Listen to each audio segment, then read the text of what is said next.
Bonsoir tout le monde, j'espère que vous allez très bien. Bienvenue dans le régional avec Ahmed. Nul ne peut nier l'importance de la connaissance des caractères, des traits des personnages dans la compréhension d'une œuvre littéraire. D'accord?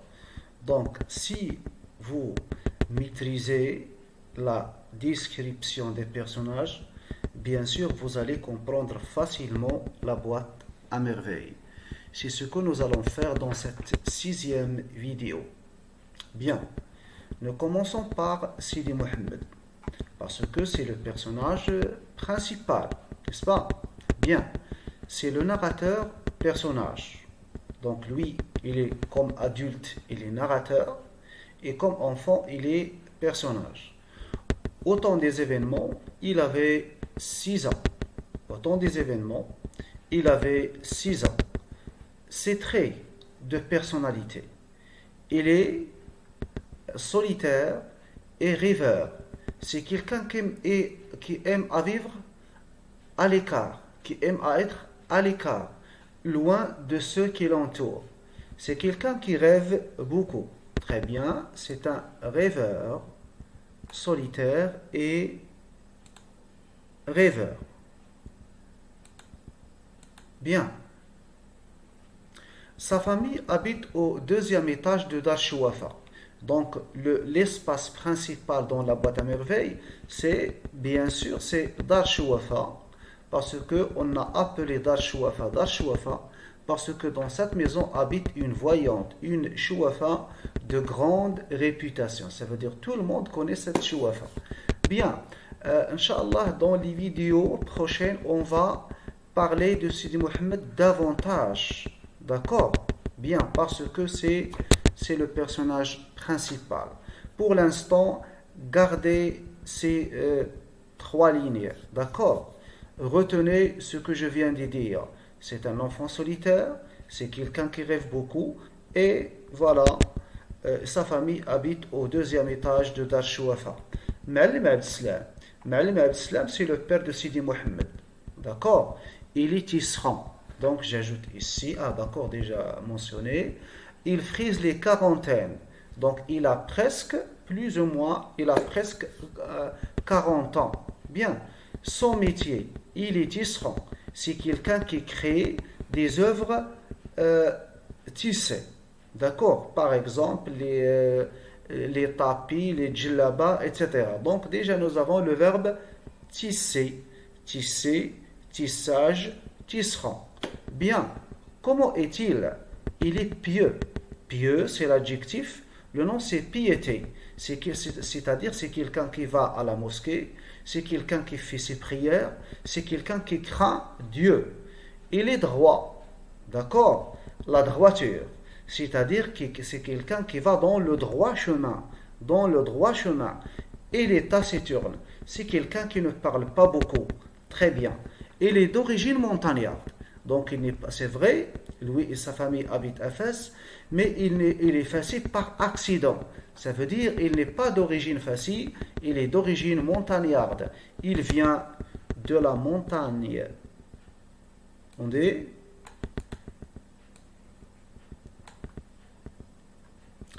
Maintenant, on passe à la Zoubida. La Zoubida, c'est la mère de Sidi Mohammed et c'est la femme de Ma'alim al-Islam. C'est la mère de Sidi Mohammed. Il a 22 ans, donc son âge est bien précisé. Il est bavarde et pleurnicharde. Bavarde, c'est une femme qui parle beaucoup. Pleurnicharde, c'est une femme qui pleure rapidement. D'accord? Or, il est tendre, de la tendresse, il est tolérante et ami sincère. Voilà, donc il se caractérise par la tendresse, la tolérance et la sincérité. Bien. Rahma, il est jeune et belle. Il est jeune, j'ajoute ici un et belle. Il est une excellente conteuse. Conter, c'est narrer, raconter. Rahma, c'est une femme qui sait bien raconter. Il manie l'art de la narration. C'est la mère de Zineb, fille de 7 ans, que Sidi Mohammed déteste. Pourquoi il la déteste? Car il le taquine. Qu'est-ce que ça veut dire taquiner, donc je souligne ici, d'accord. Il le taquine, ça veut dire il le provoque, il se moque de, voilà, il se moque de lui. Voyez la traduction. Son mari Idriss L'Awad. Idriss L'Awad, c'est le mari de Rahma. Déjà, oui, L'Awad, Oud et L'Awad, d'accord, fabricant de charrues. C'est quelqu'un qui fabrique les charrues. Tout le monde sait qu'est-ce que ça veut dire une charrue. D'accord. D'accord, les trois habitent. Donc, voilà. Attendez. C'est ça. C'est le fabricant. Qu'est-ce qu'il fabrique? Il fabrique les charrues. Les trois, ça veut dire Idriss L'Awad, Rahma et leur fille Zineb habitent au premier étage de Dar Chouafa. C'est bien. Lella Kinza, c'est une voyante. On dit Kenza ou bien Kenza. Lalla Kenza, c'est une voyante, ça veut dire une chouafa d'une grande réputation, ça veut dire d'une grande renommée, ça veut dire il est très célèbre, il est connu par tout le monde. Il habite au rez-de-chaussée, très bien. Il habite où? Au rez-de-chaussée de Dar Chouafa, où il reçoit, qu'est-ce qu'il reçoit? Ses clientes. Il pratique ses rituels. Donc, il reçoit parce que la chouafa, comme toutes les chouafas, il prétend prévoir l'avenir. Ça veut dire voir l'avenir, le futur. Donc, voilà, il reçoit des femmes qui aspirent à connaître leur avenir. Il pratique des rituels. Le rituel, c'est la chose qui se répète, le cérémonial. D'accord? On va en parler après, Inch'Allah, dans les vidéos prochaines. 6. Fatma Bziwiya. Il habite au deuxième étage de Dar Chouafa. Son mari est Lal, le jardinier. 7. Lalla Isha. Il me manque ici un point. Tréma sur le i. D'accord? Lalla Isha, ancienne et amie intime de Lalla Zoubida. C'est la confidente de Lalla Zoubida. D'accord? Les deux échangent. Lorsque les deux se rencontrent, ils échangent surtout des secrets. Hein? Des secrets. Bien. Ayant une grande taille, comment il est l'Aïcha? Il a une grande taille, il est grosse, hein, d'accord? Un visage rond. Il inspire le dégoût à Sidi Mohammed. Ça veut dire Sidi Mohammed n'aime pas la taille, le visage de l'Aïcha. 8. Moulay al-Arbi, c'est le mari de l'Aïcha, son associé Abdelkader nie la somme d'argent qu'il lui prête. Donc il a connu un problème, une grande difficulté. Laquelle? C'est le malentendu, d'accord? Le malentendu avec malentendu.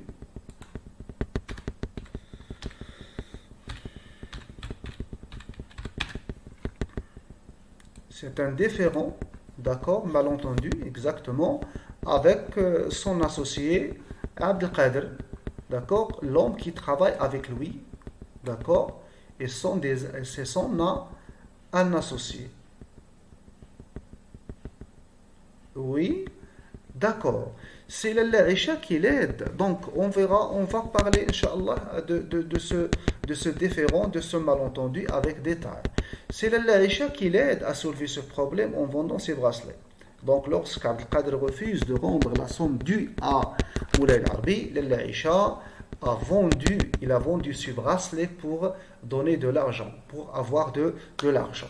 Donc, on peut dire que l'Aïcha est une femme généreuse. Très bien, j'écris généreuse.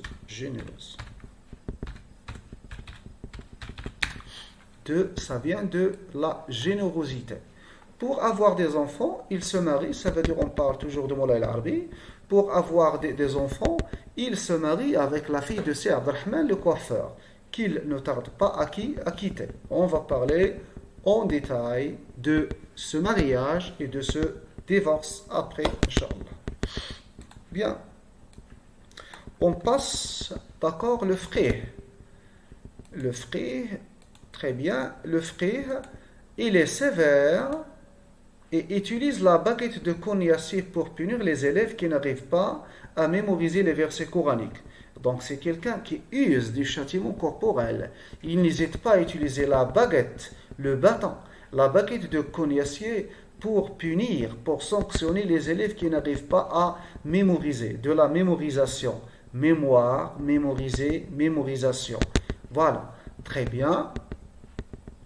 Attention, ne prononcez pas cognacier, comme certains le prononcent. Non, cognacier, cognacier. Bien. 10. Abdullah l'épicier, il passe son temps à raconter des histoires, n'est-ce pas? Donc, c'est un excellent conteur, comme Rahma. D'accord? Donc, il passe son temps à raconter des histoires, Sidi Mohammed, par le biais de son père, ça veut dire par l'intermédiaire de son père. Donc, son père, c'est l'intermédiaire. D'accord? C'est l'intermédiaire. Par le biais de son père, connaît ces histoires et les apprécie. Donc, Abdullah l'épicier raconte des histoires à Ma'alem Abdeslam et Ma'alem Abdeslam les raconte à Sidi Mohammed. Est-ce que Sidi Mohammed aime ces histoires? Bien sûr. Nous avons ici le verbe apprécier. Apprécier. D'accord? On passe à Salama. C'est une marieuse professionnelle. Marieuse de se marier, mariage, d'accord? Marieuse. C'est une marieuse professionnelle. C'est elle qui arrange. C'est elle qui arrange le mariage de Moulay al-Arbi et la fille de Saïd Rahman le coiffeur. Donc lorsque Moulay al-Arbi veut avoir la deuxième femme, d'accord, il a demandé l'aide de qui? De Salama, bien sûr. 12. Zahor, jeune et belle voisine de Lalla Isha. D'accord. Sidi al-Arrafi, voyant aveugle. C'est un voyant aveugle, c'est quelqu'un qui ne voit pas. Oui, bien sûr, il est aveugle. Et en même temps, regardez, c'est l'oxymore ici. Voyant aveugle, qu'est-ce qu'il voit? Il prétend voir l'avenir. Même si dans le passage qui le concerne, il dit que c'est Dieu qui connaît l'avenir. Voilà. Donc, attendez. Ajouter au dictionnaire. Bien. Il est consulté par l'Allah Zoubida et l'Allah Isha. Très bien. On le verra après. Ma'alem Abdeslam perd son argent à Souq al-Hayk. Il est l'Aïcha, comme je viens de le dire. Son mari la quitte et se marie pour la deuxième fois. Donc les deux femmes sont affligées, attristées. Ils vivent dans le malheur. C'est pour cette raison-là qu'ils ont visité Sidi al-Arrafi pour prévoir l'avenir, pour avoir une solution, pour parer à leurs difficultés. C'est très bien. 14. Drislaou. Attendez, désolé. J'efface. Driss le Tigneux. Donc voilà. Driss le Tigneux. Qui est ce Driss le Tigneux? C'est.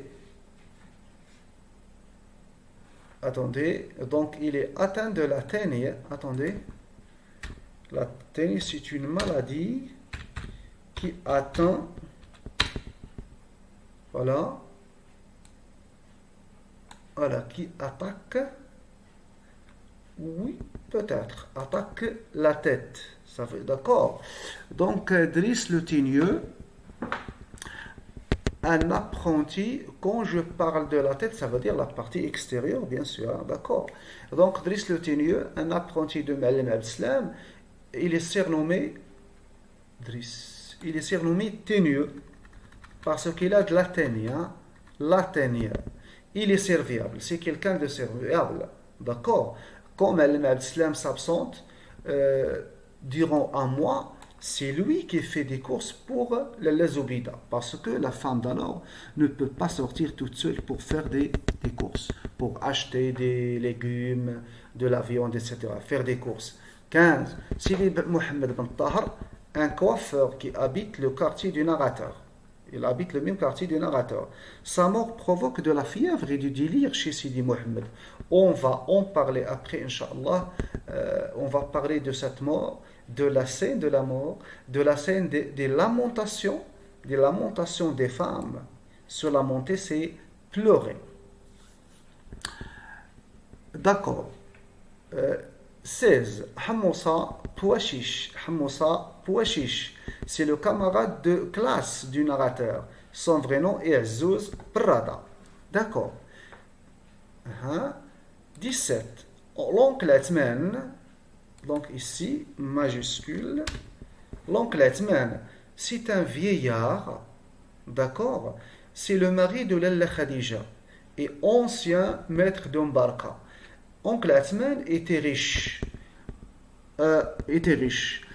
Pendant ça, il avait une jeunesse dissipée. Qu'est-ce que ça veut dire avoir une jeunesse dissipée? C'est quelqu'un qui, comme l'on dit même en arabe, qui a mangé capital et bénéfice. D'accord?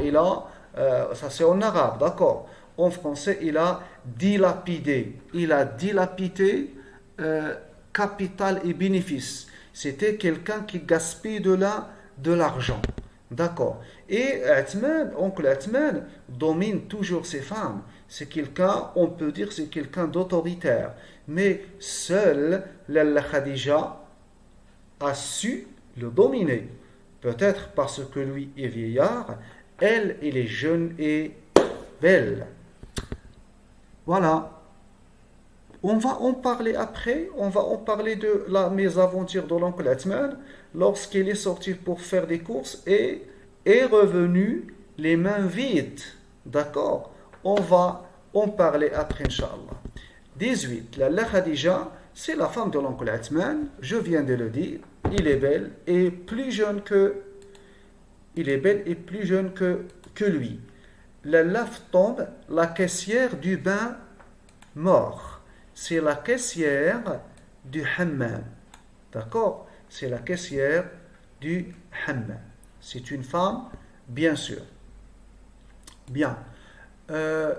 Alors, donc, la séance prochaine, Inch'Allah, on va passer. D'accord, on va parler du personnage de Sidi Mohammed, on va en parler davantage. Ça veut dire on va parler de ses traits, de son caractère, de son physique, comment il est, etc.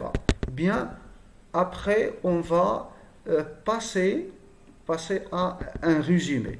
D'accord? Donc je prépare pour vous un résumé très important de la boîte à merveilles. D'accord? Un résumé qui diffère un peu des résumés que vous voyez sur YouTube. D'accord, sur YouTube.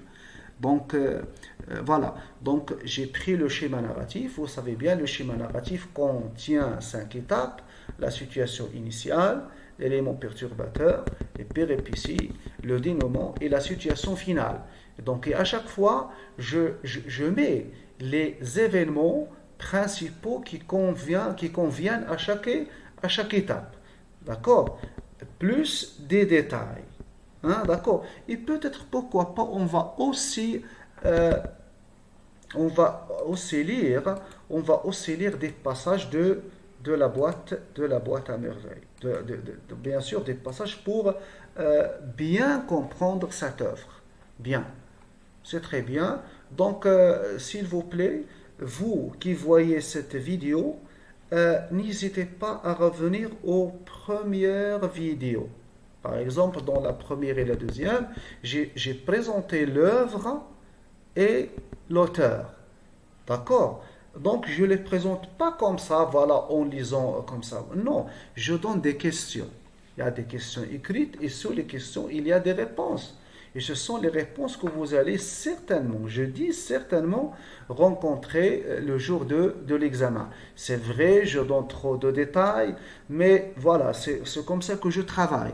Moi, voilà, donc il vaut mieux lire les détails. D'accord? Lire les détails, après vous pouvez oublier 20% et garder 80%, et ça c'est magnifique. C'est très bien. Voilà, d'accord? Donc hier j'ai posté une vidéo dans laquelle j'ai évoqué les 10, ils sont au nombre de 10 les leçons de langue dont vous avez besoin. J'ai commencé par j'ai commencé par quoi on a vu hier? Ah oui, les figures de style. Très bien. Les figures de style. Voilà, donc j'ai donné des exemples, hein, d'accord, j'ai bien expliqué les figures de style. N'hésitez pas aussi à voir cette vidéo, elle est très intéressante, d'accord. La suite de l'angle, Inch'Allah, d'accord, je vais présenter la suite, le son de l'angle, lecture, et aussi, voilà, la production écrite, puisque la production écrite, c'est la moitié de l'examen régional, c'est 10 sur 20. Voilà mes amis, c'est la fin de cette vidéo. N'hésitez pas à vous inscrire dans la chaîne Le Régional avec Ahmed, parce que je suis là pour vous servir et à répondre je suis là pour répondre à toutes vos questions. D'accord, je dis toutes vos questions. Au revoir, à demain.